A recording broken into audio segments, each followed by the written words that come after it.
శ్రీమన్నారాయణుని స్మరించడం వల్ల కలిగే ప్రయోజనాలను విష్ణుదూతలు యమదూతలకు వివరిస్తున్న సందర్భములోని ఈ పద్యము 6వ స్కందము నుండి గ్రహింపబడినది.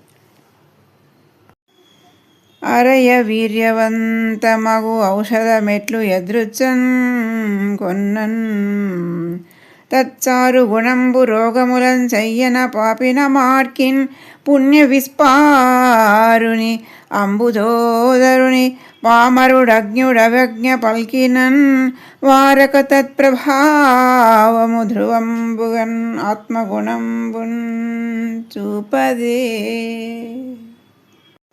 భావం: సారవంతమైన ఔషధాన్ని అనుకోకుండా పొరపాటున సేవించినా దాని గుణం వృధాగా పోదు.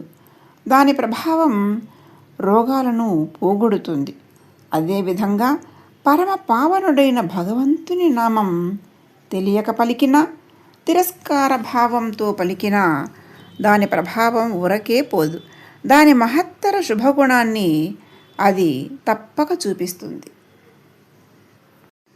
అర్థాలు: అరయన్ తరచి చూసిన, వీర్యవంతము ప్లస్ అగు బలమైనది అయిన ఔషధము మందు ఎట్లు ఏ విధముగానైతే యదృచ్ఛన్ యాదృచ్ఛికముగా అనుకోని విధముగా కొన్నన్ తీసుకొన్నప్పటికీ తత్ దాని యొక్క చారు గుణంబు మంచి గుణములు రోగములన్ జబ్బులను చెయ్యనన్ శీఘ్రమే పాపిన పాపెడు మార్కిన్ విధముగానే పుణ్య విస్పారునిన్ పుణ్యములు అధికముగా కలవాడు నారాయణుని పామరుడు తెలివిలేనివాడు అజ్ఞుడు జ్ఞానహీనుడు అవజ్ఞన్ తిరస్కారముతో పలికినప్పటికీ వారక తప్పక తత్ దాని భగవన్నామ ప్రభావము గొప్పతనము ధ్రువంబుగన్ తప్పనిసరిగా ఆత్మగుణంబున్ తన స్వభావమును చూపదే చూపించదా ఏమి చూపించును అని భావము.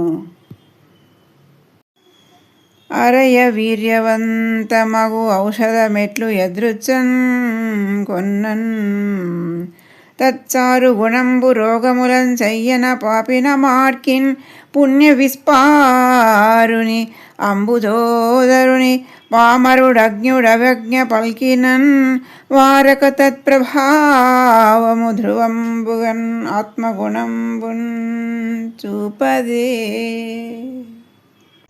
హరే కృష్ణ.